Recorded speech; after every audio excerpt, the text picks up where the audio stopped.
The two brothers capture two captains. This was the plan proposed to Yuan Ter. Yuan Shao is TsʻAo's terror. He is strongly posted in an extensive district with 100 legions of fighting men and many able officers. Write letters and pray him to rescue you. Liu Pei replied, but we have never had any dealings with each other, and he is unlikely to do such a thing for one who has just destroyed his brother. There is someone here whose family have been on intimate terms with the Yuans for 100 years. Shao would surely come if he wrote. And who is this? A man you know well and respect greatly. Can you not guess? You surely mean Chiang Kai-Chiang, said Liu Pei suddenly. That is he, said Chiang smiling. Now Chiang Kai-Chiang's Ming was Yuan. He was a student and a man of great talent who had long studied under Ma Yong. Ma Yong was peculiar as a teacher. Whenever he lectured, he let fall a curtain behind which were a circle of singing girls. The students were assembled in front of this curtain. Chiang Yuan attended these lectures for 3 years and never once let his eyes wander to the curtain. Naturally, the master admired his pupil. After Chiang Yuan had finished his studies and gone home, Ma Yong praised him to the others, saying, only one man has penetrated the inner meaning of my instructions, and that one is Chiang Yuan. In the Chiang household, the waiting maids were familiar with Mao's edition of the odes. Once one of the maids opposed Yuan's wishes, so as punishment she was made to kneel in front of the steps. Another girl made fun of her, quoting from an ode. What are you doing there in the mire? The kneeling girl capped the verse from another ode. Quoth she, 'Twas but a simple word I said, yet brought it wrath upon my head. Such was the family in which he had been born. In the reign of the Emperor Huan, he rose to the rank of president of a board. But when the 10 eunuchs began to control the government, he gave up office and retired into the country to Hsuchu. Liu Pei had known him before, had consulted him on many occasions, and greatly respected him. Liu Pei was glad that he had remembered this man, and without loss of time, in company with Chiang, he went to his house to ask him to draft this letter, which he generously consented to do. Son Chiang was entrusted with the task of delivery and set out at once. Shao read it and considered the matter long before speaking. Liu Pei destroyed my brother, and I ought not to help him, but out of consideration for the writer of this letter I must. Whereupon he assembled his officers to consider an attack upon TsʻAo. Tien Feng said, do not raise an army. The people are worn out and the granaries are empty with these constant wars. Let us rather report the recent victory of Kungsun San to the throne. If that does not reach the emperor, then memorialize that TsʻAo is hindering the government. Then raise an army. Occupy Liang. Assemble a fleet in Honan. Prepare weapons. Send out your various divisions, and within 3 years you will win all round. The advisor Sharon Pa replied, I do not agree. The military genius of our illustrious lord having overcome the hordes of the north, to dispose of TsʻAo is as simple as turning one's hand. It is not a matter of months. Chu Shu said, victory is not always to the many. TsʻAo's discipline is excellent. His soldiers are brave and well drilled. He will not sit down quietly waiting to be surrounded as Kungsun San did. Now you abandon the intention to inform the throne of our success, which I find a good plan, but you intend to send out an army without any valid excuse. Our Lord should not do that. Then followed advisor Quotu. You are wrong. No expedition against TsʻAo can lack excuse. But if our master would take the chance now offering itself of coming into his own, he will accede to the request in the letter and ally himself with Liu Pei for the destruction of TsʻAo. This would win the approval of heaven and the affections of the people, a double blessing.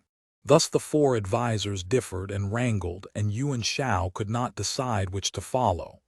Then there came two others, Hsu and Hsun Sharon, and seeing them, Xiao said, "You two have wide experience, how would you decide?" The two made their obeisance, and Yuan Xiao said, "A letter from Chiang the president has arrived, counseling me to support Liu Pei in an attack on TsʻAo. Now am I to send an army or not send an army?" They both cried with one voice, "Send. Your armies are numerous enough and strong enough. You will destroy a traitor and help the dynasty." "Your words just express my desire," said Xiao, and thenceforward the discussion turned on the expedition. First son TsʻAo was sent back with Yuan Xiao's consent and instructions for Liu Pei to make ready to cooperate. Officers were assigned divisions and advisors were told off. The army was to be composed of 30 legions, horse and foot in equal numbers. They were to march on Liang. When the arrangements were complete, Quotu went to his chief saying, "In order to manifest the righteousness of your attack on TsʻAo, it would be well to issue a manifesto with a summary of his various crimes." Yuan Xiao approved of this, and a certain Ch Lin, well known as a scholar who had been a recorder in the late emperor's reign, was entrusted to compose such a document. This is the manifesto. A perspicacious ruler wisely provides against political vicissitudes. A loyal minister carefully foresees the difficulties in the assertion of authority. Wherefore, a man of unusual parts precedes an extraordinary situation, and of such a man the achievements will be extraordinary. For indeed the ordinary man is quite unequal to an extraordinary situation. In former days, after having gained ascendancy over a weakling king of the powerful Tsin dynasty, Cao wielded the whole authority of the throne, overruling the government. All dignity and fortune came through him, and his contemporaries were restrained, so that none dared to speak openly. Slowly but surely evolved the tragedy of the Wangi Temple, when the emperor was slain, and the imperial tablets perished in the flames. He, the author of these crimes, has ever since been held up to obloquy as the arch-example of an evildoer. In the later days of the Empress Lu of the Hands, the world saw Lu Chan and Lu, brothers of the Empress and fellows in wickedness, monopolizing the powers of government. Within the capital, they commanded 2 armies, and without they ruled the feudal states of Liang and Cao. They arbitrarily controlled all state affairs and decided all questions in the council chamber and the court. This dominance of the base and declension of the noble continued till the hearts of the people grew cold within them. Thereupon Chu Po, Marquis of Chiang, and Liu Chang, Marquis of Chusu, asserted their dignity and let loose their wrath. They destroyed the contumacious ministers and restored their ruler to his royal state. Thus they enabled the kingly way to be re-established and the glory to be manifested. Here are 2 instances where ministers asserted their authority. This TsʻAo, now a minister forsooth, had for ancestor a certain eunuch named Tiang, fitting companion of Tso Quan and Hsu Huang. All 3 were prodigies of wickedness and insatiably avaricious, and let loose on the world, they hindered ethical progress and preyed upon the populace. This Tiang begged for and adopted TsʻAo's father who, by wholesale bribery, wagons of gold and cartloads of jewels presented at the gates of the influential, contrived to sneak his way into considerable office where he could subvert authority. Thus TsʻAo is the depraved bantling of a monstrous excrescence, devoid of all virtue in himself, ferocious and cunning, delighting in disorder and reveling in public calamity. Now I, Mufu, a man of war, have mustered my armies and displayed my might that I may sweep away and destroy the evil opponents of government. I have already had to deal with Tung Cho, the ruffian who invaded the official circle and wrested the government. At that time, I grasped my sword and beat the drums to restore order in the east. I assembled warriors, selected the best and took them into my service. In this matter, I came into relations with this TsʻAo and conferred with him to further my scheme. I gave him command of a subordinate force and looked to him to render such petty service as he was equal to. I suffered his stupidities and condoned his shortcomings, his rash attacks and facile retreats, his losses and shameful defeats, his repeated destruction of whole armies. Again and again, I sent him more troops and filled the gaps in his depleted ranks. I even addressed a memorial to the throne for him to be appointed governor of Yenshu.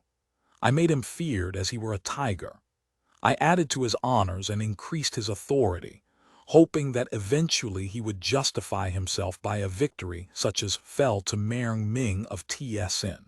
But TsʻAo availed himself of the opportunity to overstep all bounds, to give free rein to violence and evil. He stripped the common people, outraged the good and injured the virtuous. Pin Zheng, prefect of Kyukyang, was a man of conspicuous talent and of worldwide reputation. He was honest in speech and correct in demeanor. He spoke without flattery. He was put to death and his head exposed, and his family utterly destroyed. From that day to this, scholars have deeply mourned and popular resentment has steadily grown. One man raised his arm in anger and the whole countryside followed him. Whereupon TsʻAo was smitten at Suchu, and his district was snatched by Lu Pu. He fled eastward without shelter or refuge. My policy is a strong trunk and weak branches, a commanding central government and obedient feudal lords.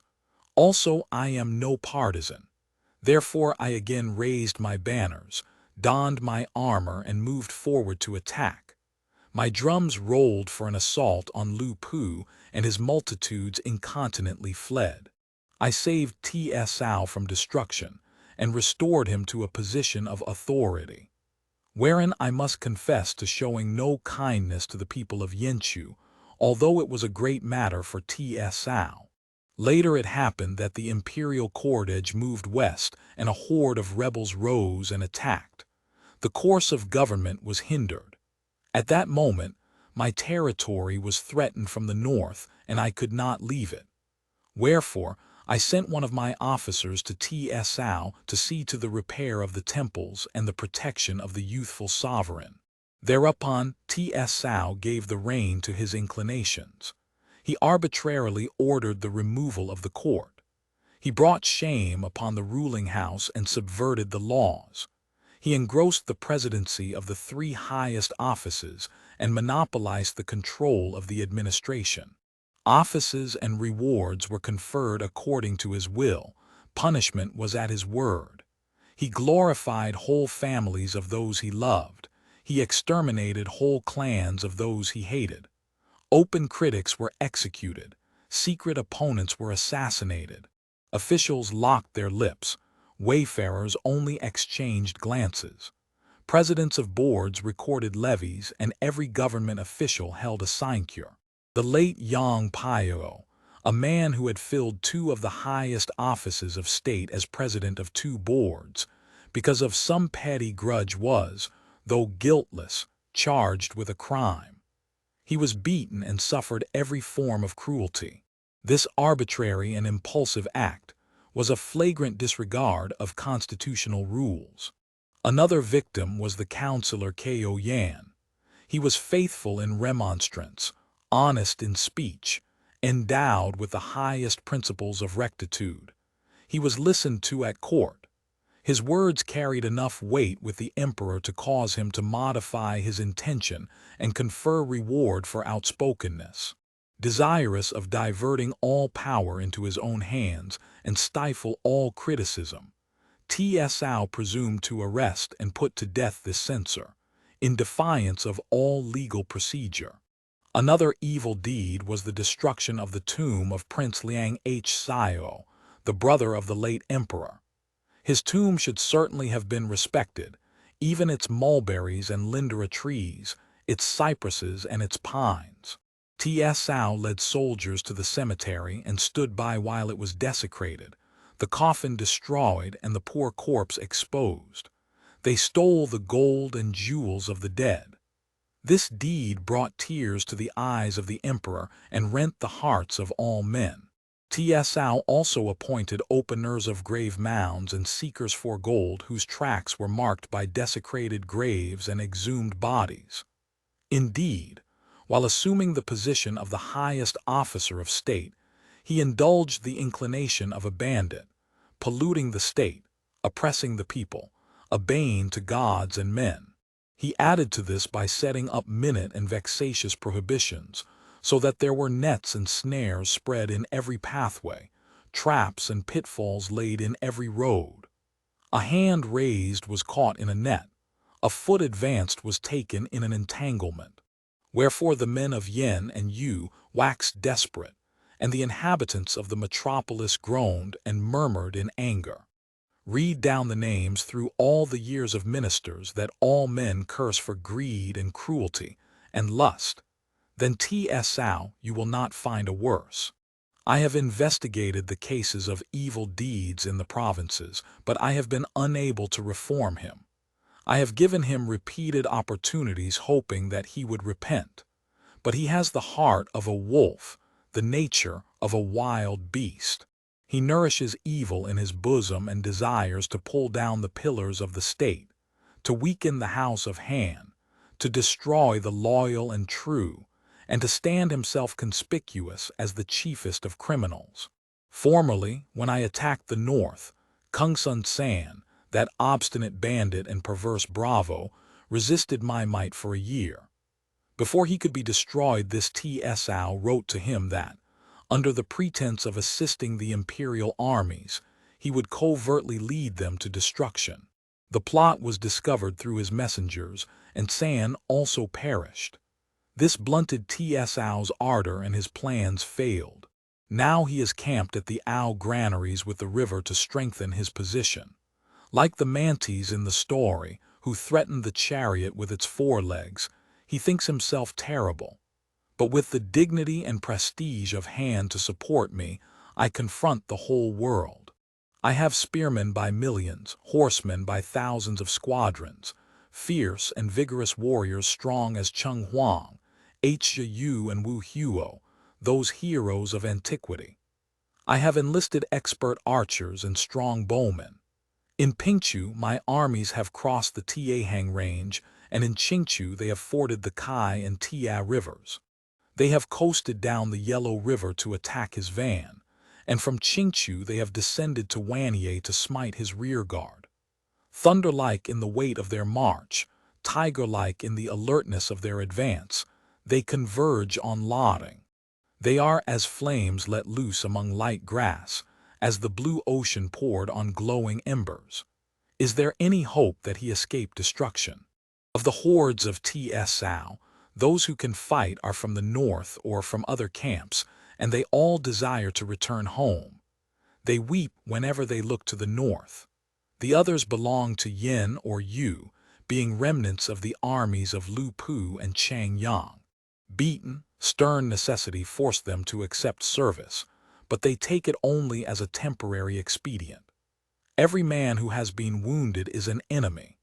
If I give the signal to return and send my drums and shawms to the mountain tops, and wave the white flag to show them they may surrender, they will melt away like dew before the sun, and no blood will be shed. The victory will be mine. Now the hands are failing, and the bonds of empire are relaxed. The sacred dynasty has no supporter. The ministers are not strong enough to cope with the difficulties. Within the capital, the responsible ministers are crestfallen and helpless. There is no one to rely upon. Such loyal and high-principled men as are left are browbeaten by a tyrannical minister. How can they manifest their virtue? TsʻAo has surrounded the palace with 700 veterans, the ostensible object being to guard the emperor, but the covert design being to hold him prisoner. I fear this is but the first step in usurpation, and so I take my part. Now is the time for loyal ministers to sacrifice their lives, the opportunity for officers to perform meritorious deeds. Can I fail to urge you?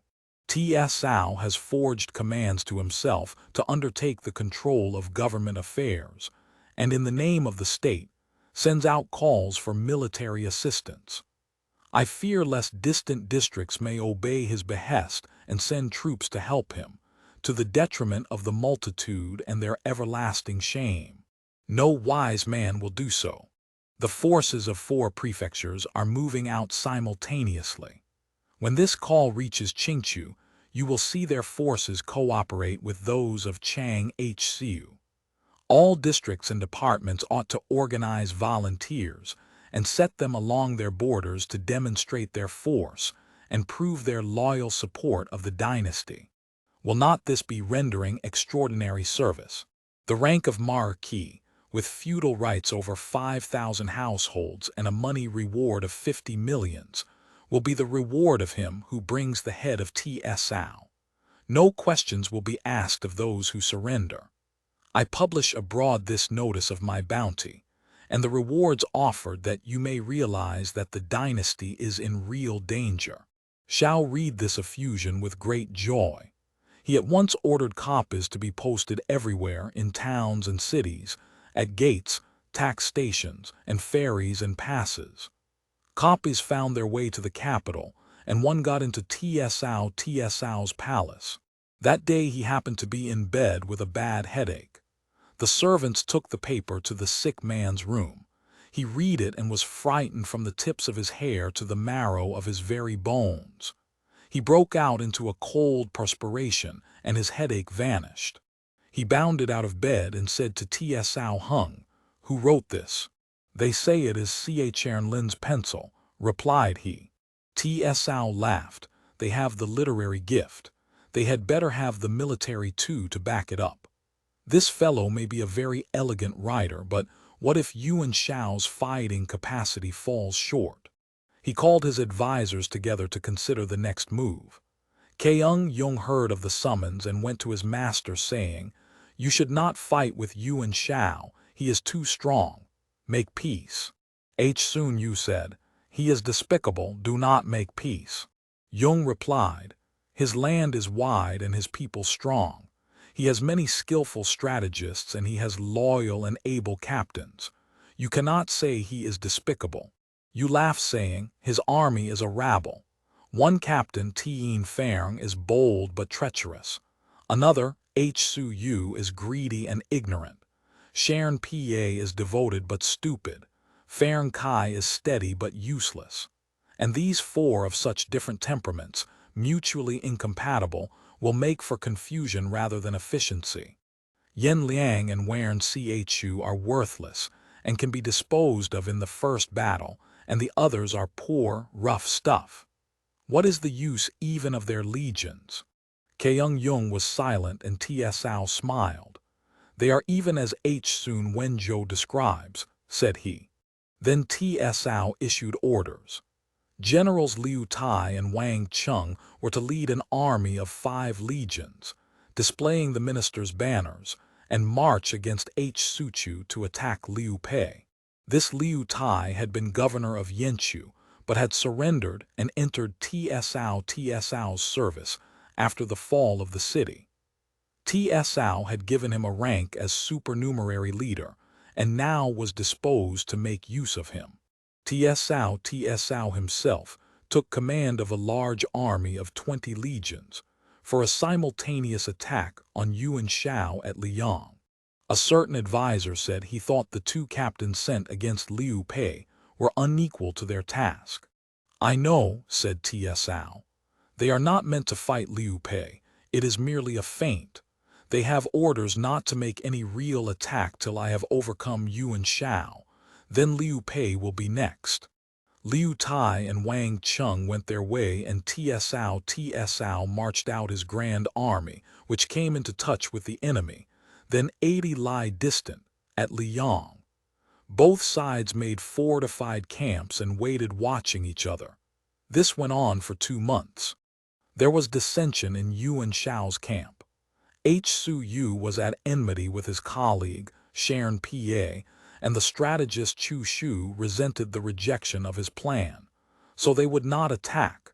Yuan Shao also could not make up his mind.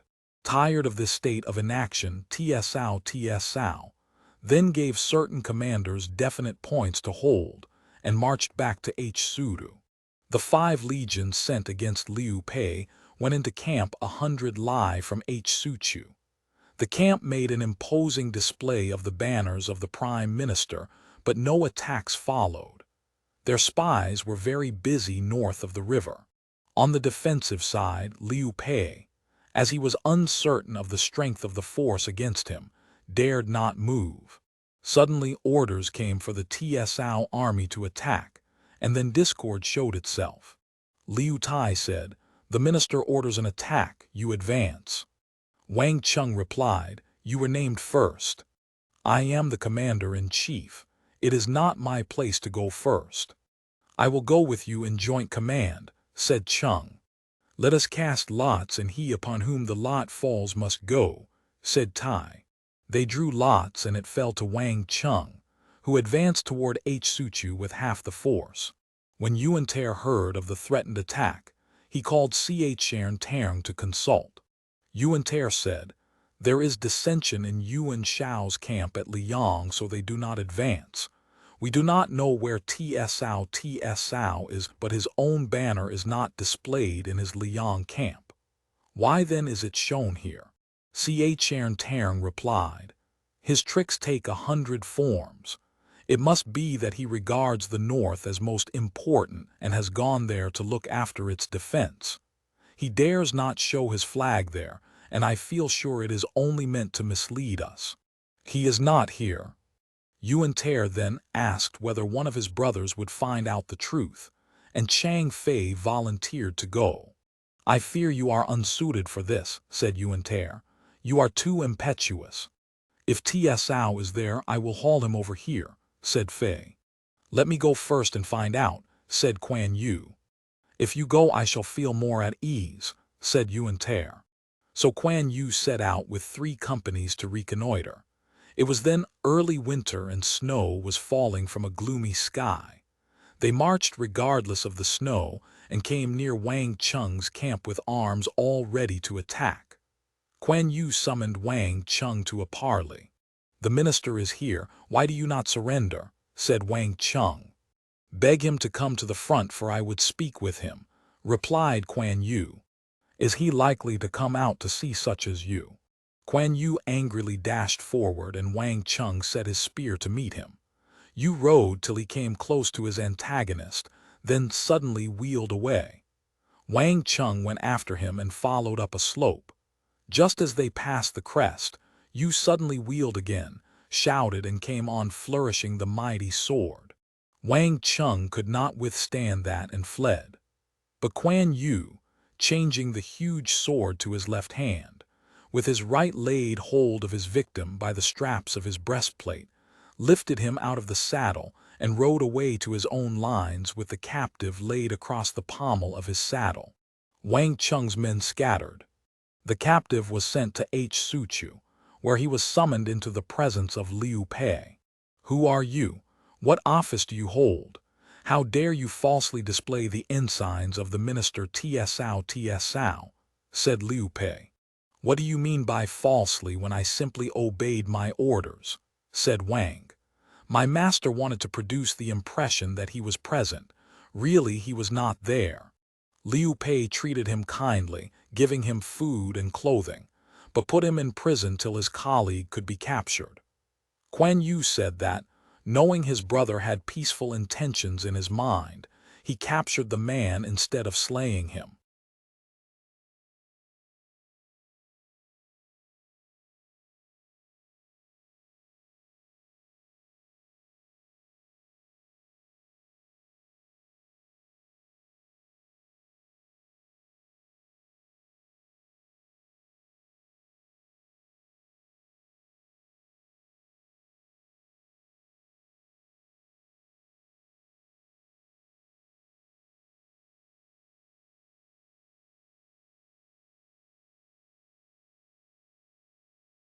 I was afraid of Chang Fei's hasty and impulsive temper, said Liu Pei.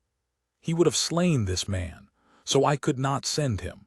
There is no advantage in killing persons of this sort, and while alive they are often useful in amicable settlements. Here Chang Fei said, "You have got this Wang, now I will go and get the other man." "Be careful," said his brother.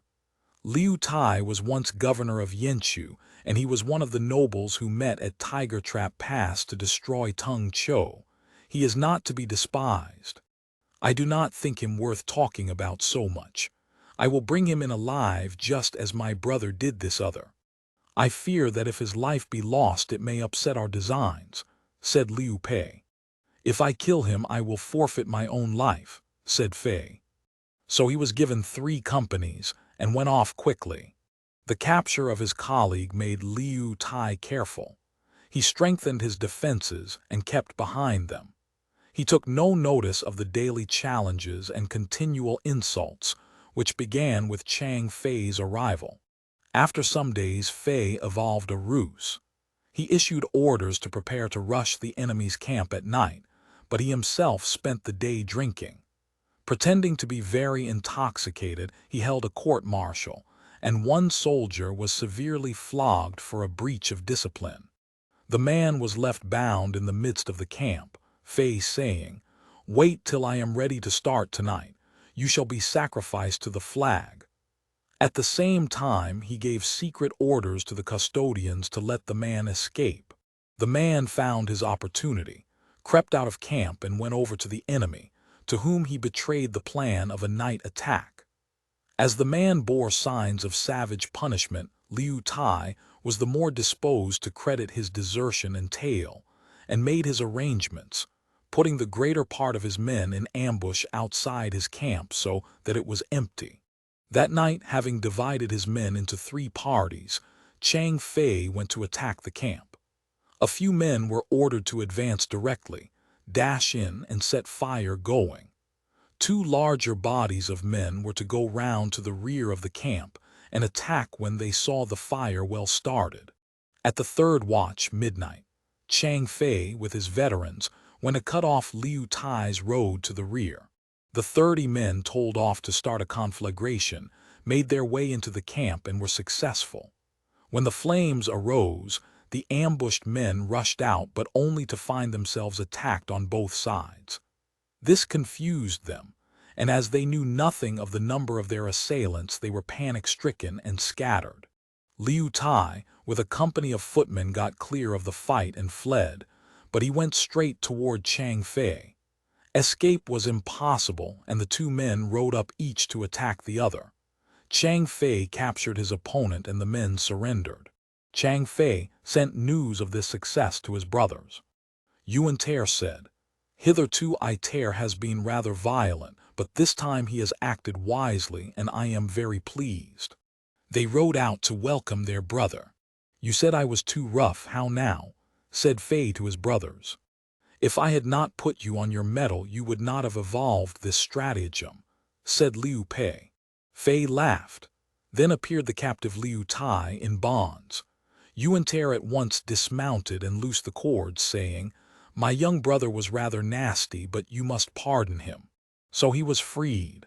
He was taken into the city, his colleague was released, and both were cared for. Yuan said to them, "I could not help putting Chu to death when he tried to kill me, but TsʻAo took it as disaffection and sent you 2 generals to punish me. I have received much kindness from him and certainly would not show ingratitude by killing you. I wish you to speak for me and explain when you get back. We are deeply grateful that you spare our lives, and we will certainly do so in gratitude for what our wives and children owe you." Next day the 2 leaders and their army were allowed to depart unscathed. But before they had got 10 li from the boundary, they heard a mighty shouting, and there appeared Chang Fei barring the road. "My brother made a mistake in letting you go. He did not understand. How could he give freedom to 2 rebels?" This made the 2 men quake with fear. But as the fierce-eyed warrior with uplifted sword was bearing down upon them, they heard another man galloping up and shouting, "Do not behave so disgracefully." The newcomer was Kuan Yu, and his appearance relieved the unhappy men of all fear. "Why do you stop them since our brother set them free?" cried he. "If they are let go today they will surely come back," cried Fei. "Wait till they do, then you may kill them," replied Kuan Yu.